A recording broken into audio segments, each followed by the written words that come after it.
Good afternoon to you all over there. My name is Sofia Fürstenberg Stott. I'm a strategic advisor helping the maritime industry with pathways towards decarbonization. And it's my great honor today to be inviting Mr. Amitabh Kumar, Director General of Shipping in India, to join me here in this sofa chat. I sit here in my own home, in my sofa in our living room, and we are quite used to doing sessions like these in these times of COVID-19.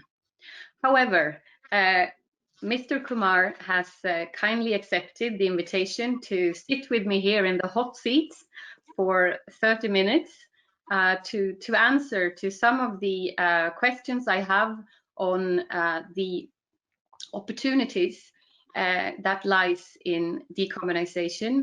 And the session is actually called, if I may read out here from my note, System Level Opportunities for Indian Economy, driven by the transformational change in shipping. And that's a long title and quite of a mouthful. But just to start this off, India is party to the Paris Agreement, which was signed in April. And India has about 4% of global greenhouse gas emissions. So India has with that signed to do what they can to try and halt climate change and also mitigate all these negative impacts coming from this. The IMO is currently having the MEPC 75 as we actually speak right now, where they are primarily talking about how the IMO can move forward with proposals for how to reach their targets for reducing greenhouse gas emissions. We all know that the 2050 target says that shipping is going to halve their emissions by then. And while this is happening, the rest of the world, due to this Paris Agreement and to other forces coming on play, the rest of the world is also now trying to find ways to decarbonize. And as it happens, shipping is an enabler, perhaps, for a lot of this to happen. Shipping is the enabler for global trade. Shipping is carrying goods all over the world and also carrying the new potential fuel, perhaps, that are gonna the fuels of the future. So, Mr. Kumar, what I would like to have this chat with you about is really how you, as a Director General of Shipping in India, how you see this coming transformation in a short term and perhaps a little bit longer term. Do you already start to see some of this change impacting shipping, and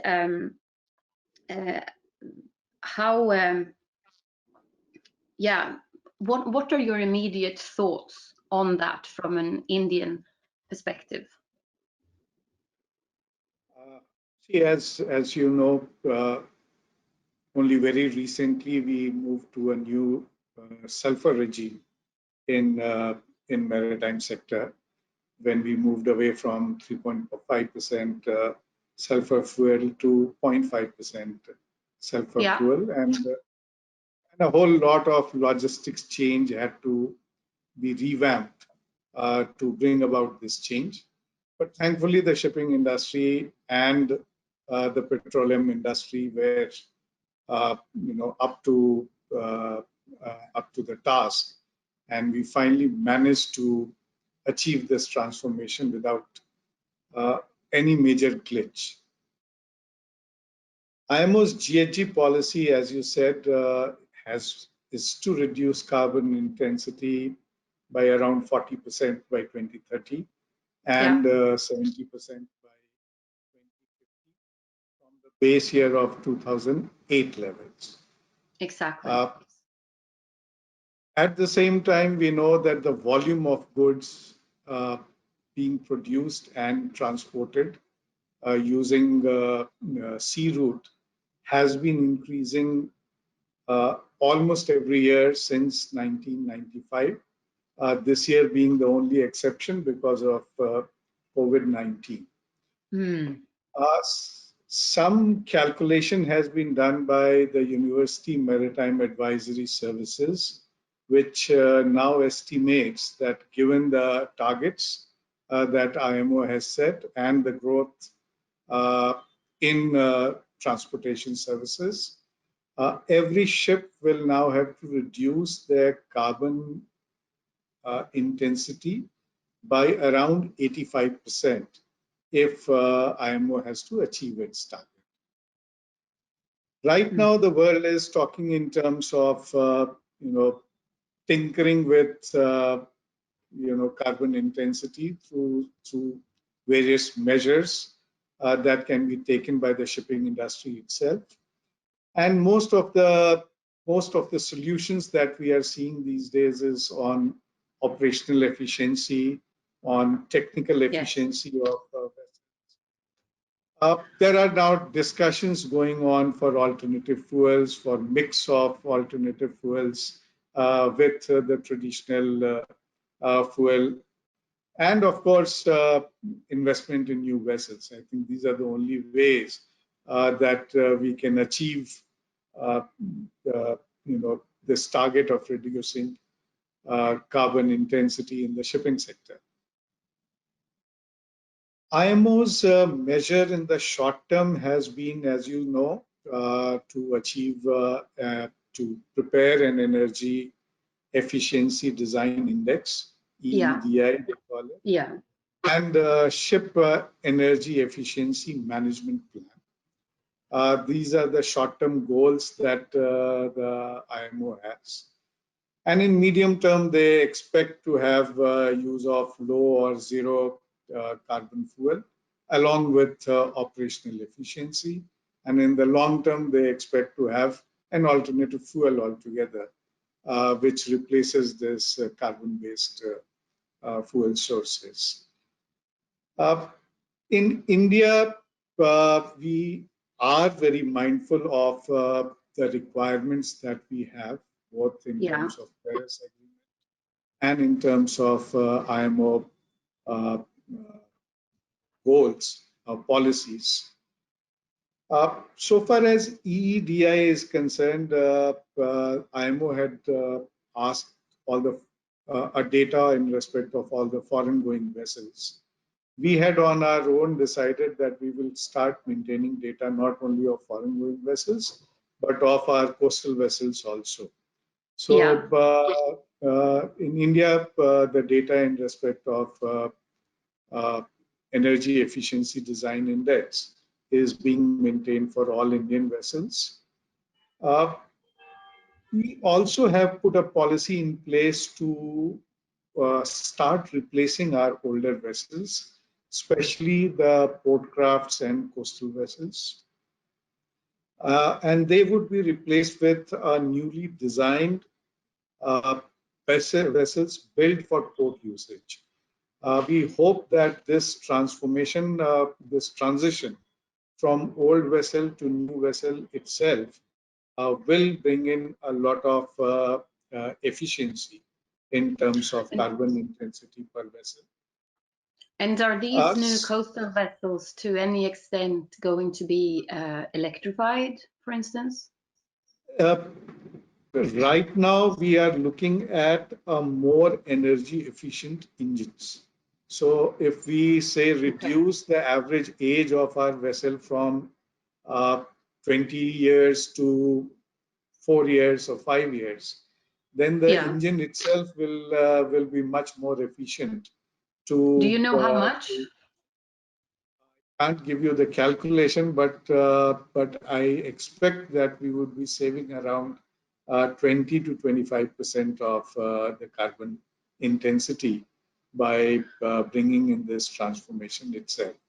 By renewing the coastal fleet to this extent. Yes, yes. And gradually we expect to extend it to our offshore vessels and dredgers, as well as our smaller coastal fleets. Right now we are starting with the port crafts, and we expect to slowly increase it, extend it to other coastal vessels. We have also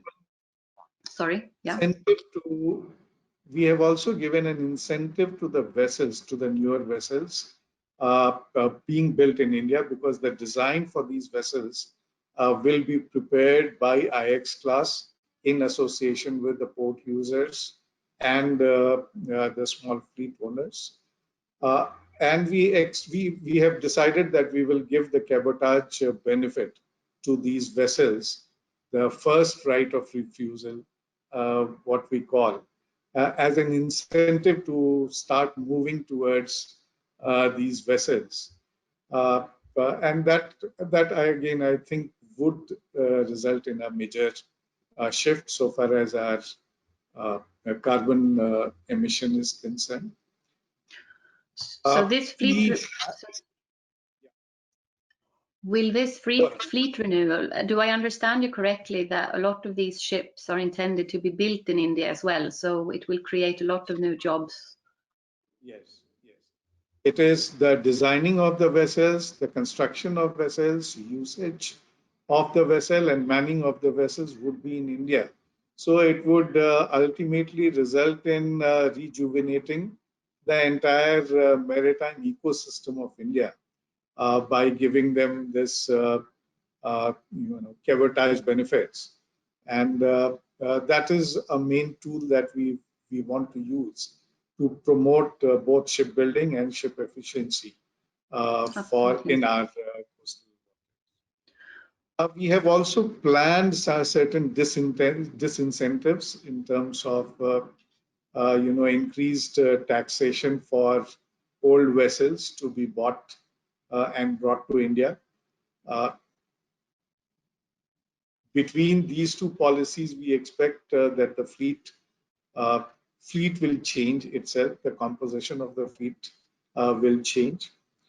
On port side also, several initiatives have been planned. In India, the composition of non-conventional energy sources in the port usage as of now is 6%. And there is a plan to increase it to 68% by 2030. 68%? 68% by 2030. We are hoping that we would achieve this target much before 2030. We have also much before 2030, as I said, sometime between 25, 26. And what are the main types of unconventional fuels that you will implement across India? Mostly the ports would be relying on solar energy because solarization is one of the most effective non-conventional energy source here in India. Okay, so it's a power to X development that you're foreseeing. Yes, yes. Another issue that we are very seriously considering now is, as you know, around 40,000 ships make their port calls to Indian ports, and an average turnaround time for these ships is 2.47 days. Let's say 2.5 days. We are now considering that these vessels, instead of running on their own engine, should be using shore-based power supply while they are on Indian ports, and that would bring in substantial reduction in the GHG consumption. Is that one of the main incentives you are currently undertaking on developing the port infrastructure for decarbonization? Yes, yes. This is one of the 2030 action plan items for the ports. To what both these extent items. are you already receiving requests from visiting ships to connect to shore power? And what sectors are that primarily? Right now, some of the port crafts are receiving shore-based power, not in all the ports, but in some of the ports. In 2 ports now, we have made it compulsory for the port crafts to use only shore power supply at Mundra and Vishakhapatnam. But we expect that in next 2 to 3 years, we will extend it to all our ports, and not only for the port crafts and offshore vessels, but for all vessels coming to India. You mentioned solar power and power to X. Is the Indian industry looking at collaborating across sectors to share the costs and the risks in developing the new energy sources or power sources for the future? I'm thinking ammonia, for example, which has been targeting for deep sea shipping, is also an opportunity to decarbonize the agriculture industry, for instance, using a lot of fertilizers. Are there such collaborations being undertaken in India at this point? Yes, if you remember correctly, about 2 years back, a lot of emphasis was given on use of methane or mixing of methane with the existing fuel. Alternative fuel, all the 11 different varieties that are being looked into world over, is being looked at in India also. For solar power, we are rather bullish because of the weather conditions here in India. Yeah. We receive a lot of solar energy. Yeah. 2 of our shipyards are doing a lot of work. One, of course, is collaborating with Norway to build their autonomous vessel. One Yeah. of the autonomous vessels of Norway is being built in Kochi shipyard here in India. And another shipyard in Kochi, which is a private shipyard, has invested a lot in designing a solar vessel, which is now being used by Kochi Metro Rail as passenger ferry service. And these passenger ferries are doing quite well. They are quite comfortable, quite cheap, and completely based on solar energy. So have zero emission whatsoever. So of course, the world has woken up to the requirement, and both the public sector and the private sector are doing their bit now to achieve what has not been achieved so far in the maritime sector. Collaboration, I am sure everyone is looking at collaboration. Everyone is looking at collaboration for hydrogen power, for fuel cells. So these are the areas where collaboration, research, experimentation would be needed around the world. And we would be obviously very open to collaboration in all these fields. Fantastic. Mr. Kumar, how do you see the skill sets of seafarers having to change in the future? I mean, India provides a large portion of all the seafarers in the world, and I would think that you are very maybe you see an opportunity here in kind of educating your Indian seafarers to take further position going forward. And how do you see the skill sets of Indian seafarers or seafarers overall to change in the future? Very right, and very good question. For a seafaring nation, we have around 350,000 seafarers, and every year more than 200,000 work on vessels around the world. The vessels are changing in terms of their design, their engine, their navigation, and seafarers need to be trained to handle these vessels. Yeah. The second change that we expect is that a lot of these seafarers who are on board today may be required to work from shore, and the skills that they may need for working at shore may be a little different from what they have today. We have identified two areas where these seafarers need to be reskilled, or at least Yeah. some of the seafarers need to be skilled. Is in computer science and Yeah. in electronics. So we have taken help of our Indian Institute of Technology to redesign two courses which we will offer as combined courses. Computer science combined with nautical science would be one course. Computer science combined with marine engineering would be the second course.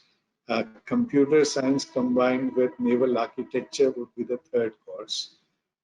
Electronics combined with nautical science will be the fourth course, and electronics combined with marine engineering would be the fifth course. Okay. These are the five courses that we have thought of to reskill the Indian seafarers for the future, and we hope that we will cater to the requirements of the world, maybe in a much better way in the changed circumstances. Of course you will. Are there any major concerns you have with regards to that, with regards to the transformational change happening in shipping and how the seafarers are able to accommodate this? There is a concern because there are so many of them working on vessels, and the overall job available in the work market is going to gradually reduce as we move towards automation. Uh, Hmm. Once the jobs are reduced, these seafarers have to either be reskilled, either upskill themselves to such an extent that they become the preferred uh, you know nationality in terms of whatever jobs are available on board, and two, they have the skills to transform themselves into the shore-based requirements that would be needed for the autonomous vessels, uh, Yeah. and move towards the related field. There will be a lot of requirement in higher skills in terms of research, in terms of development of softwares, research in softwares.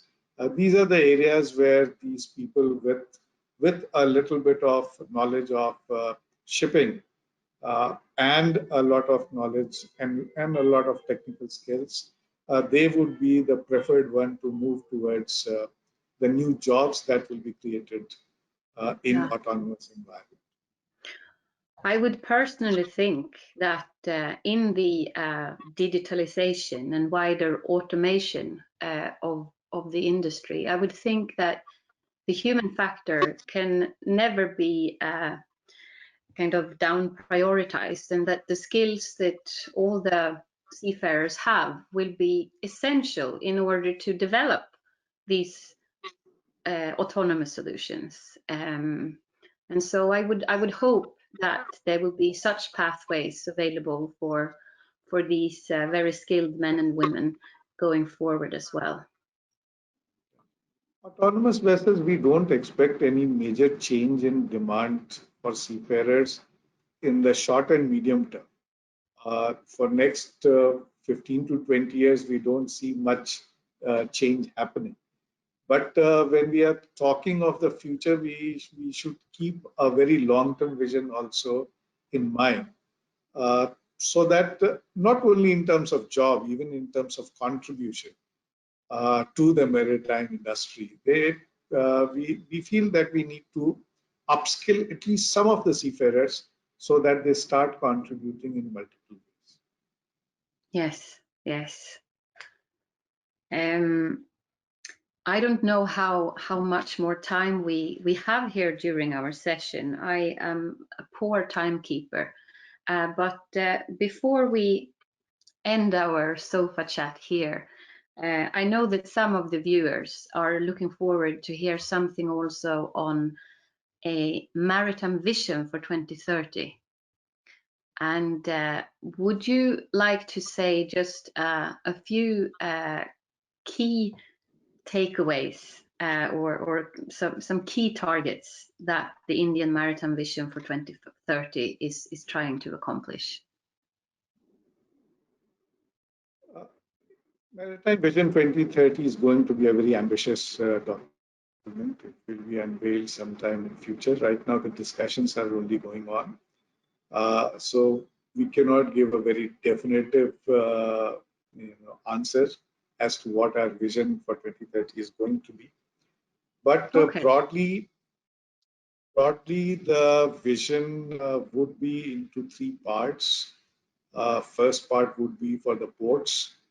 Second part, which is also going to be a very important part, would be on our inland waterways. Inland waterway is one of the priority sectors for the government, and development of the waterways and development of transportation, both goods and passenger, along the waterways would be one of the priority areas.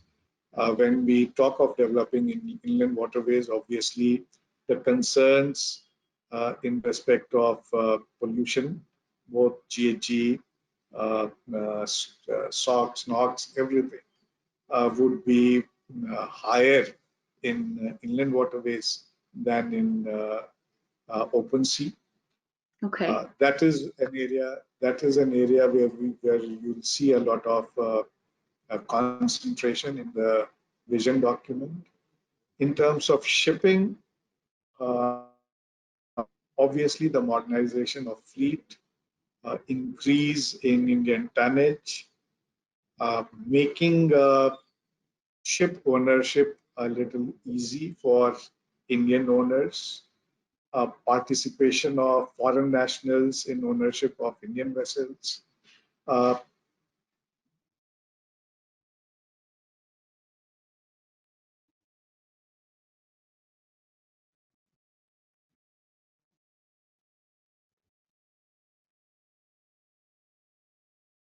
We lost you there, Mr. Knowledge Kumar. what we were